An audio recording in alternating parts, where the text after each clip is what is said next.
जय मसीह की मेरे प्रियो आइए हम आज पवित्र शास्त्र बाइबल में से एक वचन पढ़कर आज के संदेश में जाएंगे और पवित्र आत्मा के चलाए चलते आज फिर एक बार सत्य वचन के सारांश को जानने की कोशिश करेंगे। और मेरी आप सबों से नम्र निवेदन है कि इस वीडियो में अंत तक मेरे साथ बने रहिए, तो तुम और तुम्हारा घराना बहुत आयत के आशीषों से भरपूर हो जाएगा। आइए मैं आपके लिए पढ़ता हूँ मत्ती रचित सुसमाचार उसका 7वां अध्याय और 6वें वचन में जो लिखा है, कृपया आप अपने बाइबल में ध्यान दीजिए या तो फिर ध्यान से सुनिए। लिखा है, पवित्र वस्तु कुत्तों को ना दो और अपने मोती सुअरों के आगे मत डालो, ऐसा ना हो कि वे उन्हें पांव तले रौंदे और पलट कर तुमको फाड़ डाले। हाँ मेरे प्रियो, पवित्र शास्त्र बाइबल का वचन ये कहता है कुत्ते भी हैं, ऐसे कुत्ते हैं जो फाड़ खाते हैं, ऐसे भेड़ियां भी हैं जो परमेश्वर की कलीसिया में होने वाले विश्वासियों को फाड़ खाते हैं। तो दोस्तों, इन दिनों में ऐसा ही एक भेड़िया MMB का पागल कुत्ता, जो सबको कुत्ता कहता है, ये सबको यानी किसको? सारे प्रचारक को, प्रभु के दासों को, परमेश्वर के दासों को ये कहता है कि ये सभी कुत्ते हैं, क्योंकि ये अन्य भाषा बोलते हैं। अन्य भाषा बोलने वाला और दशवांश की शिक्षा देने वाला इसकी नज़रों में कुत्ते हैं, इसकी नज़रों में कुत्ते हैं। और कहता है कि इनको परमेश्वर के राज्य में प्रवेश नहीं है, ये परमेश्वर के राज्य में जा नहीं पाएंगे। और वचन को कोड करता है, मैं आपके लिए पढ़ता हूँ, कृपया ध्यान दीजिए। प्रकाशित वाक्य उसका 22वां अध्याय 15 वचन में जो वचन लिखा हुआ है, यहाँ पर लिखा है, पर कुत्ते और टोने और व्यभिचारी और हत्यारे और मूर्ति पूजक और हर एक झूठ का चाहने वाला और गढ़ने वाला बाहर रहेगा, यानी कि परमेश्वर के राज्य में प्रवेश नहीं कर पाएगा। उसमें कुत्ते भी हैं। कुत्ते यानी ये जो दिख रहे हैं ना दुनिया में, ये नहीं, परमेश्वर की कलीसिया में जो अन्य भाषा को लेकर और दशवांश को लेकर जो शिक्षा देते हैं, ये सभी MMMB महामूर्ख मंथन बैठक की नजरों में कुत्ते हैं। लेकिन इसे ये नहीं मालूम कि ये सबसे बड़ा कुत्ता है, ये सबसे बड़ा कुत्ता है। हाँ मेरे दोस्तों, इसे ये नहीं मालूम कि ये सबसे बड़ा कुत्ता है। और ऐसे कुत्तों के विषय में वचन क्या कह रहा है? क्या कह रहा है? लिखा है ना, पवित्र वस्तु कुत्तों को ना दो, और उसके बाद ये भी लिखा है, अपने मोती सुअरों के आगे मत डालो। ये सुअर कौन है मैं बाद में बताऊंगा आपको, पहले कुत्ते के विषय में जानते हैं। कुत्तों के सामने पवित्र वस्तु ना दो, ना डालो। दोस्तों, पवित्रता और पवित्र वस्तु परमेश्वर की दृष्टि में श्रेष्ठ हैं, क्योंकि हमारा परमेश्वर पवित्र है और परमेश्वर चाहते हैं कि उसका हर एक बेटा बेटी पवित्र बने रहे। उसकी पवित्रता में सहभागी हो, ये परमेश्वर चाहते हैं कि मेरा हर एक बेटा बेटी पवित्र बने, और हमें पवित्र बनने की एक अच्छा अवसर दिया है। दोस्तों, प्रभुभोज में जिन वस्तुओं का हम इस्तेमाल करते हैं, वो पवित्र वस्तु हैं, वो पवित्र हैं। क्यों? क्योंकि प्रभुभोज, प्रभु की आज्ञा हमें ये सिखाती हैं कि जो मेरा मांस और मेरा लहू खाएगा और पिएगा, अनंत जीवन उसका है, अनंत जीवन उसका है। यूहन्ना रचित सुसमाचार उसका 6वां अध्याय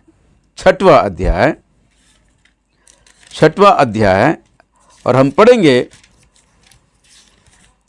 6वां अध्याय, हम पढ़ेंगे 54 वचन। जो मेरा मांस खाता और मेरा लहू पीता, अनंत जीवन उसी का है, और मैं उसे अंतिम दिन जिला उठाऊंगा। अंतिम दिन प्रभु यीशु मसीह के आगमन में जो कलीसिया उठा ली जा रही है, वो दुल्हन प्रभु के भोज में निरंतर भाग लेते रहे हैं। जो मेरा मांस खाता है, जो मेरा लहू पीता है, अनंत जीवन उसका है, और अंतिम दिन मैं उसे जिला उठाऊंगा।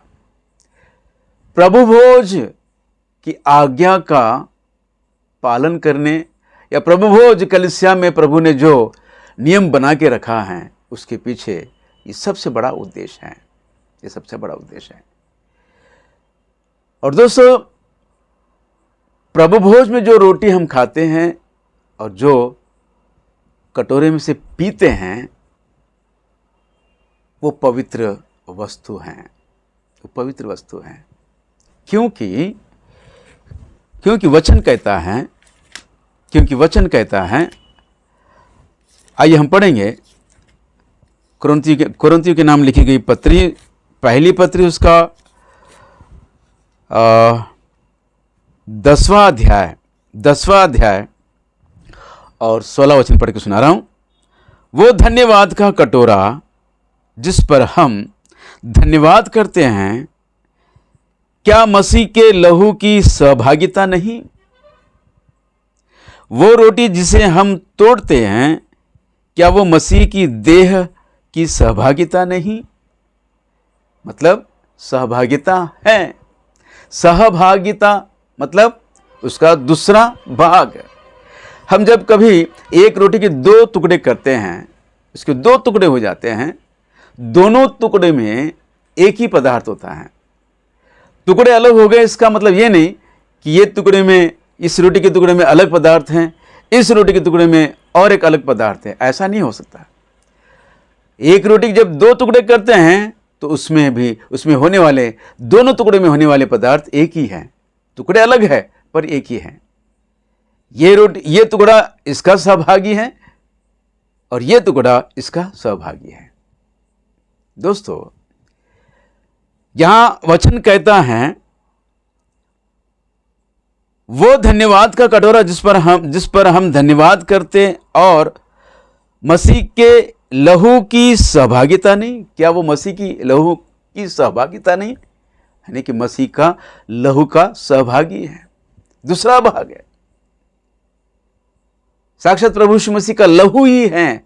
छोटे कटोरे में हमको, ग्लास में हमको दिया जाता है, और लिखा है, वो रोटी जिसे हम तोड़ते हैं, क्या मसीह की देह की सहभागिता नहीं? तो जो रोटी हम तोड़ते हैं, जिस कटोरे में से हम पीते हैं, वो साक्षात प्रभु की देह और प्रभु का लहू है। वो पवित्र और पवित्र है। हमारा प्रभु यीशु मसीह पवित्र हैं, उसकी देह और उसका लहू भी पवित्र है।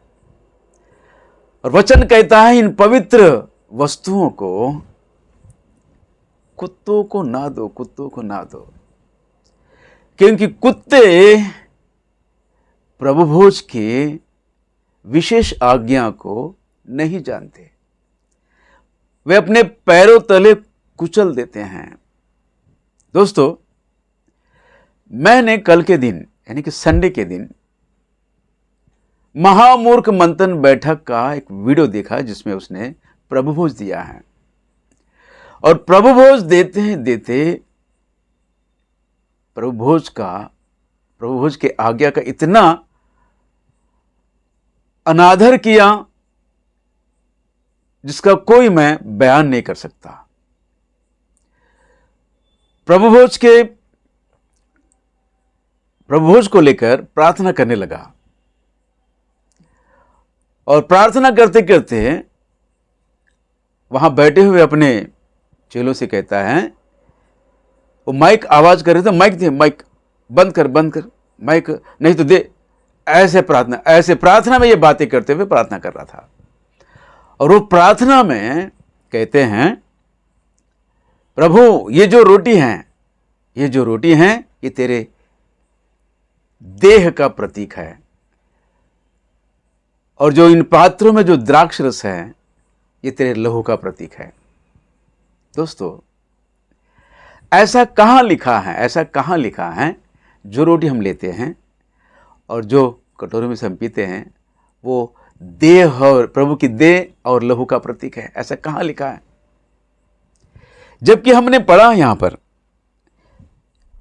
वो धन्यवाद का कटोरा जिस पर हम धन्यवाद करते हैं, और मसीह के लहू, क्या मसीह की लहू की सहभागिता नहीं? वह रोटी जिसे हम तोड़ते हैं, क्या वो मसीह की देह की सहभागिता नहीं? सहभागिता ही है।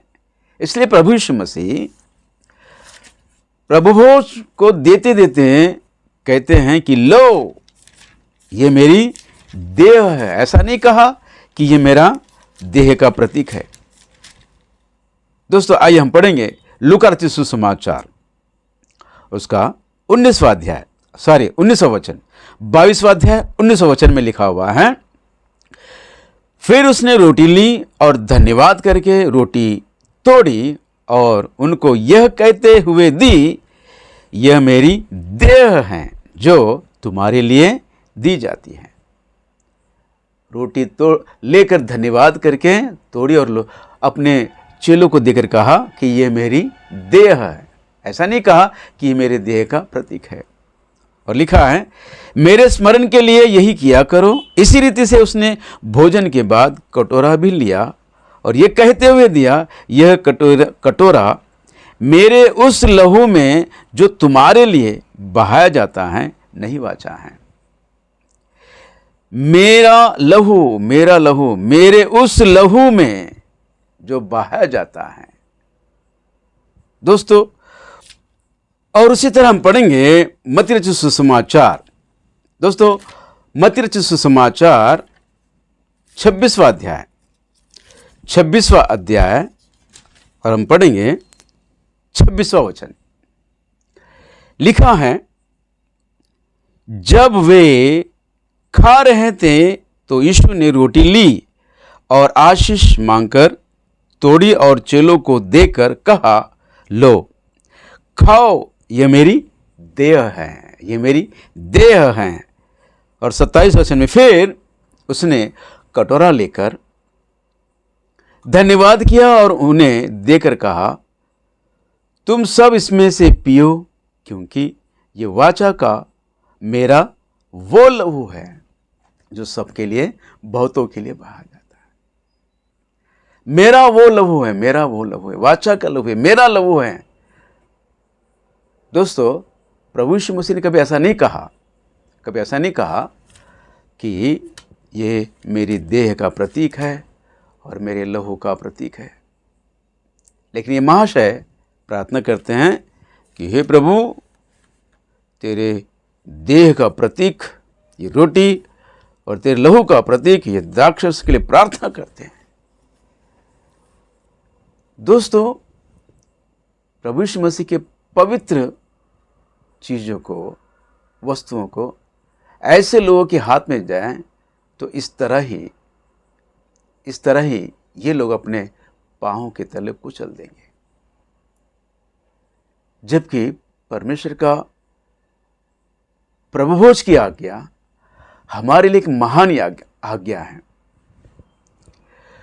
हमारे लिए एक महान आज्ञा है, जो अंतिम दिनों में उठा लिए जाने की आशा में चलते हो, उनके लिए इसे निरंतर करना होगा। हाँ मेरे दोस्तों, वचन तो कहता है ना, हमने पढ़ा है यूहन्ना रचित सुसमाचार 6वां अध्याय उसका 54 वचन में, मेरा मांस और मेरा लहू जो खाएगा और पिएगा उसे वो अनंत जीवन पाएगा और उसे मैं अंतिम दिन जिला उठाऊंगा। ये प्रभु की आज्ञा है।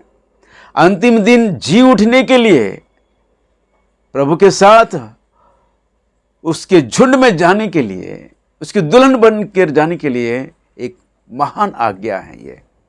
और इस आज्ञा को इसने इतने निराधर रीति से प्रभु भोज लेने की नियम को कलीसिया को सिखा रहा है। जबकि वचन कहता है, पवित्र आत्मा परमेश्वर प्रेरित पौलुस के द्वारा लिखवा कर कलीसिया के लिए दिया है। कहते हैं, इसलिए जो, माफ करना, पहली कुरिन्थियों की पत्री उसका 11 अध्याय 27 वचन को मैं पढ़ रहा हूं। इसलिए जो कोई अनुचित रीति से प्रभु की रोटी खाए या उसके कटोरे में से पिए, वो प्रभु की देह और लहू का अपराधी ठहरेगा। देह और लहू का अपराधी ठहरेगा। कौन? जो अनुचित रीति से प्रभु भोज में भाग लेगा, प्रभु के लहू का अपराधी ठहरेगा। मेरे दोस्तों, मेरे प्रिय, प्रभु यीशु मसीह को जिन्होंने क्रूस पर टंगाकर मार दिया है, और उन लोगों पर जो अपराध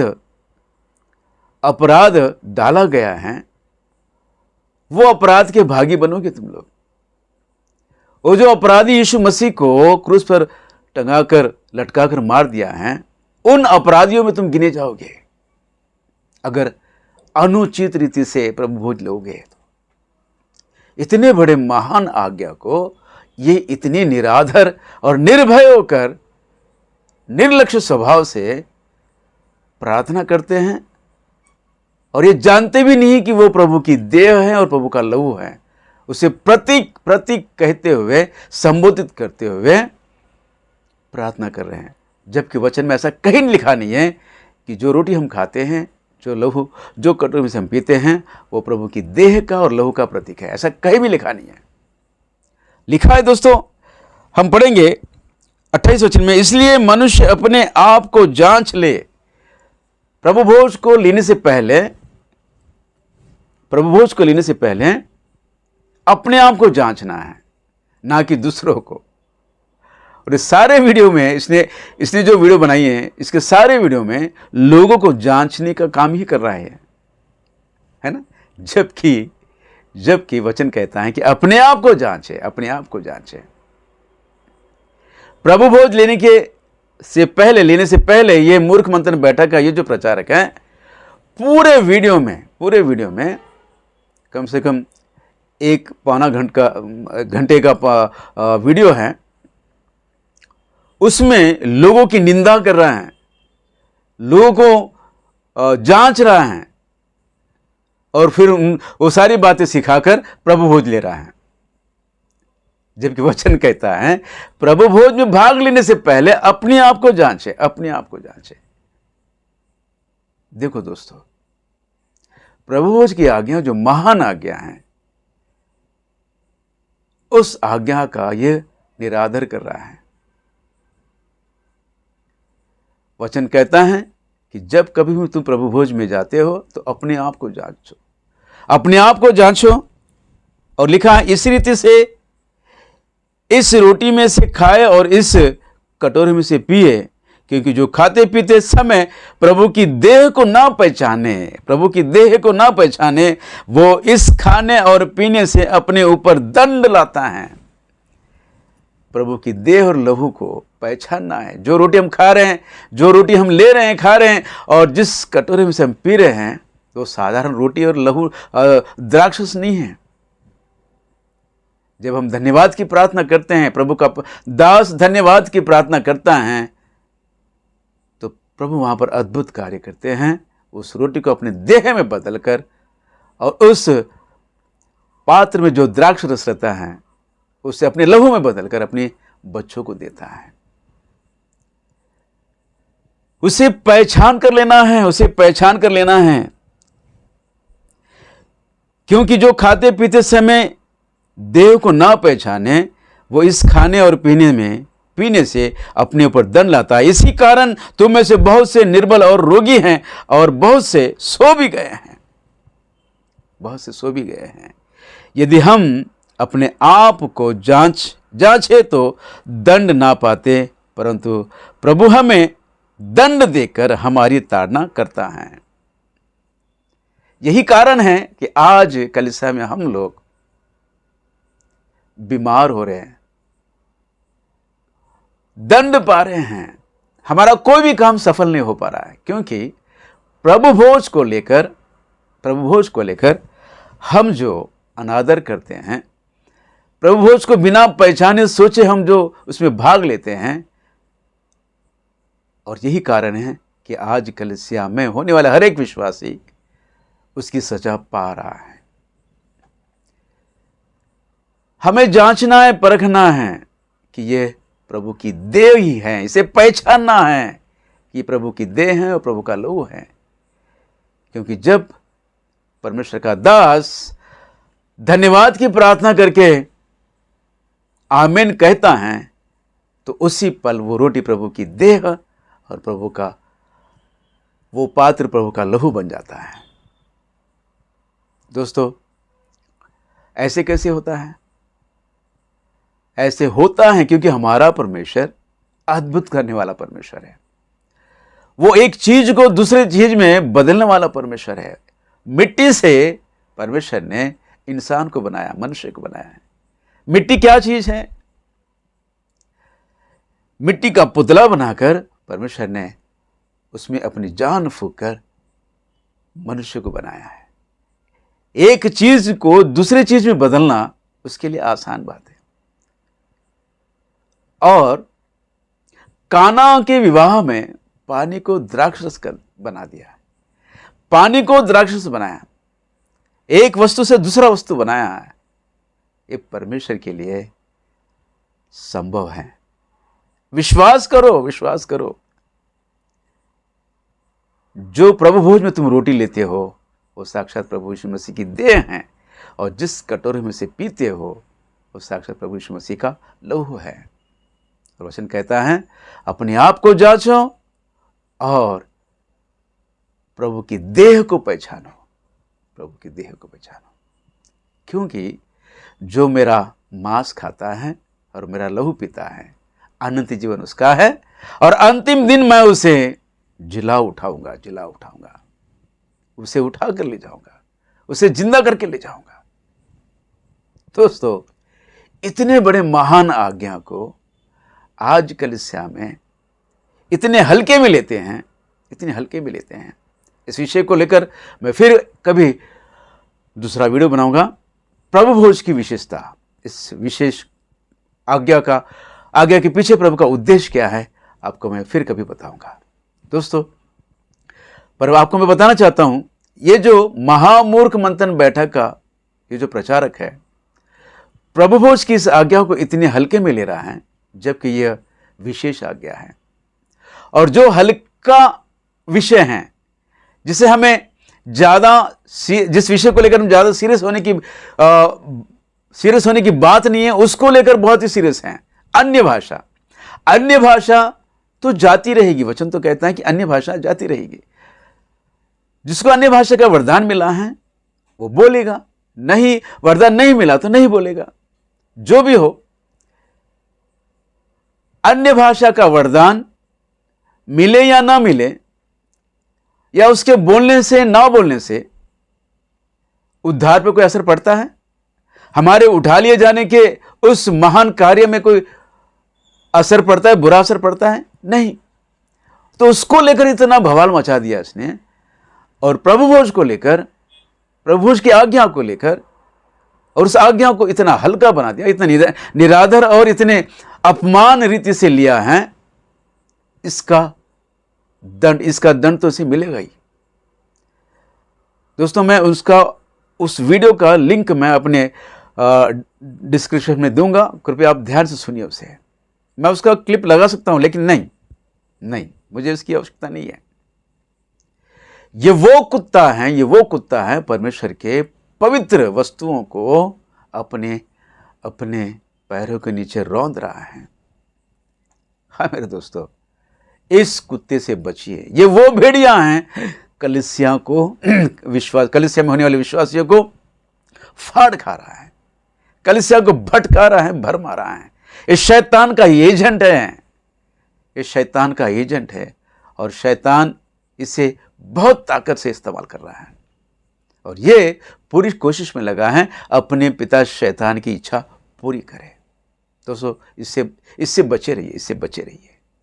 और रही बात सुअर, है ना, सुअरों के सामने मोती ना डालो। परमेश्वर का वचन वो अनमोल मोती है। परमेश्वर का वचन दुनिया की सारी धन दौलत से भी मूल्यवान है, अमूल्य है, जिसकी कोई कीमत नहीं है। ऐसे मोतियों को लेकर सुअरों के सामने ना डालो। हां मेरे दोस्तों, ये वो सुअर हैं जो वचनों को तोड़ मरोड़ कर मन में जो सिद्धांत सोच लेते हैं, उस सिद्धांत के अनुसार उसको वचन को तोड़ मरोड़ कर सिखाना शुरू कर देते हैं। ये वो सुअर है उनमें जो अशुद्ध खाता है। अशुद्ध खाने वाला सुअर मोतियों की कीमत क्या जाने, है ना। लिखा है, अपने मोती सुअरों के आगे मत डालो, अपने मोती सुअरों के आगे मत डालो, ऐसा ना हो कि वो अपने पैरों के तले रौंद दे। दोस्तों, परमेश्वर के तत्व को ना समझने वाले ये वो सुअर हैं जो परमेश्वर के वचनों को लेकर ही परमेश्वर के तत्व को अपने मर्जी के अनुसार सिखाने की कोशिश करते हैं। ये कौन है? और कोई नहीं, ये ओनली जीसस वाले हैं। ओनली जीसस वाले कहते हैं कि परमेश्वर एक ही है, कहते हैं कि परमेश्वर एक ही है। हमारा नबी जो 7वां दूत है, वो 7वां दूत, प्रकाशित वाक्य उसका 10वां अध्याय 7वें वचन में जो 7वां दूत है, वो 7वां दूत इनका नबी ब्रनम है। इनका नबी ब्रनम कहते हैं कि 7वें दूत ने, हमारा नबी ने परमेश्वर के तत्व को, परमेश्वर के उस मिस्ट्री ऑफ गॉड के भेद को हमको सिखाया है।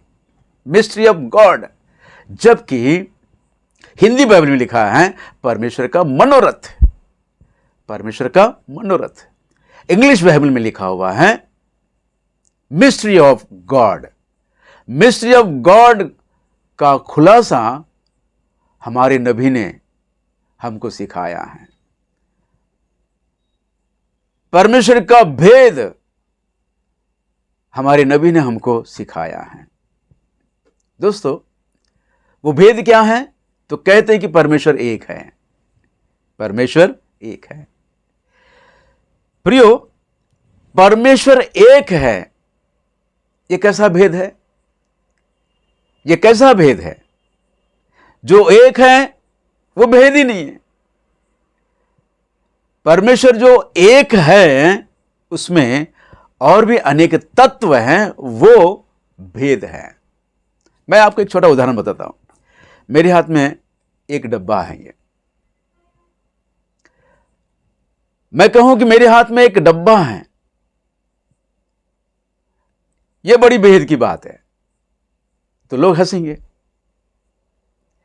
अगर मैं कहूं मेरे हाथ में जो डब्बा है, जो एक डब्बा है, उसमें बहुत सारी बातें छिपी हैं, बहुत सारी बातें हैं, तो यह भेद होगा।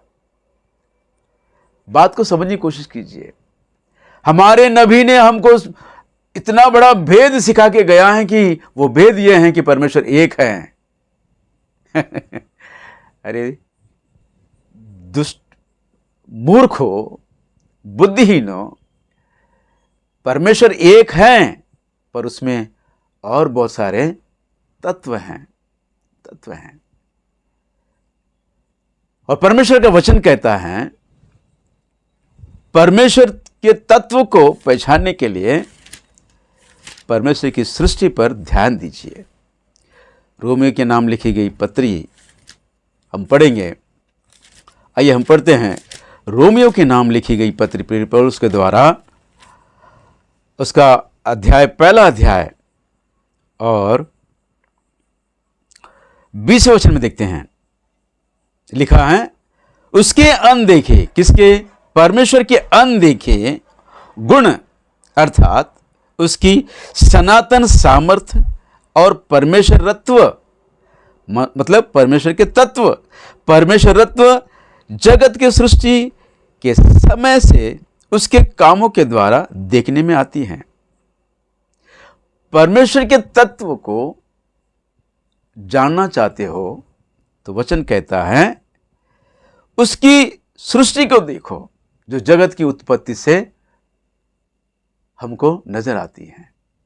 जगत की उत्पत्ति के समय से उनके कामों के द्वारा देखने में आते हैं। उनके कामों के द्वारा देखने में आते हैं। क्या देखने में आते हैं? परमेश्वर का तत्व, परमेश्वरत्व।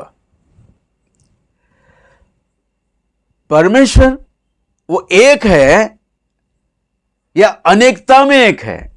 वो अनेक है और एक है। इस विषय को जानने के लिए हमें परमेश्वर की सृष्टि पर ध्यान देना होगा। परमेश्वर ने जो जगत बनाई है, जो सृष्टि रची है, उस पर ध्यान दोगे तो परमेश्वर का तत्व हमें समझ में आएगा।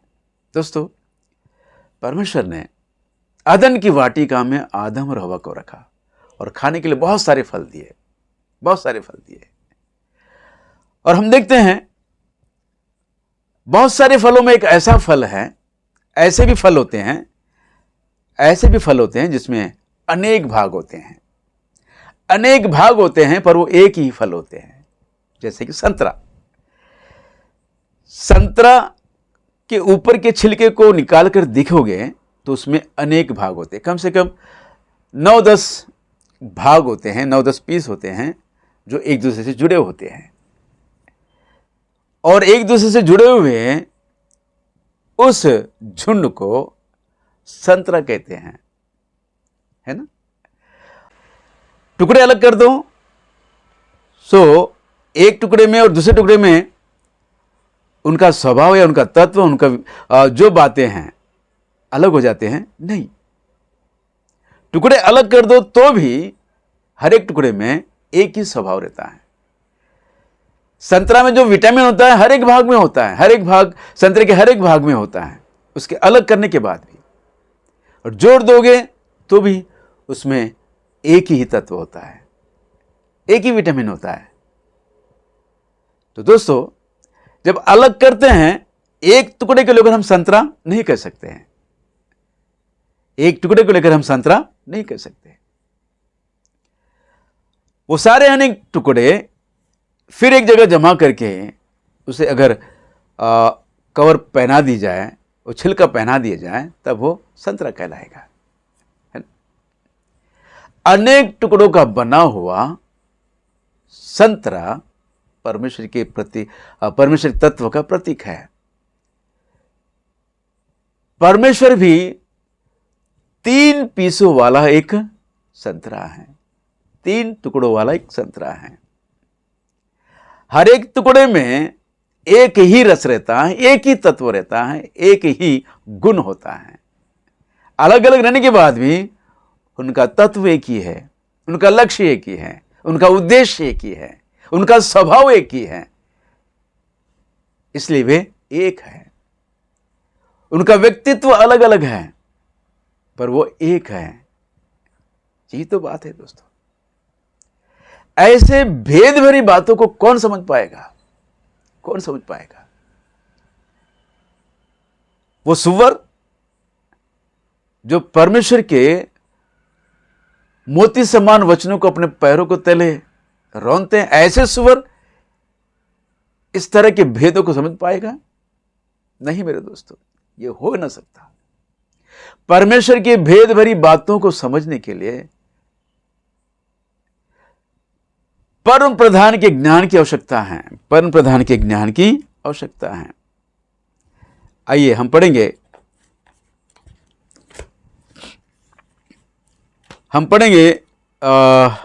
गिनती की किताब में हम देखते हैं 24वां अध्याय, गिनती की किताब उसका 24वां अध्याय 16 वचन में लिखा हुआ है, ईश्वर के वचनों का सुनने वाला और परम प्रधान के ज्ञान का जानने वाला, जो दंडवत में पड़ा हुआ खुली हुई आंखों से सर्वशक्तिमान का दर्शन पाता है। सर्वशक्तिमान के दर्शन को, सर्वशक्तिमान परमेश्वर के दर्शन को पाने वाला वो परम प्रधान के ज्ञान से भरपूर होता है। परम प्रधान के ज्ञान का एक विषय है जिसे हमें पाने की आवश्यकता है,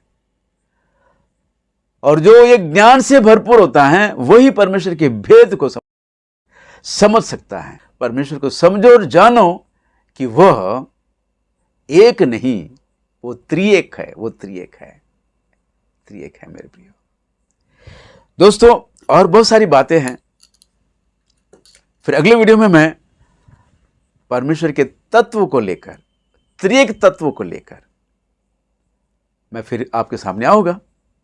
कृपया फिर एक बार आप लोगों से कहना चाहता हूं, ऐसे सुअर और ऐसे कुत्तों से बचे रहिए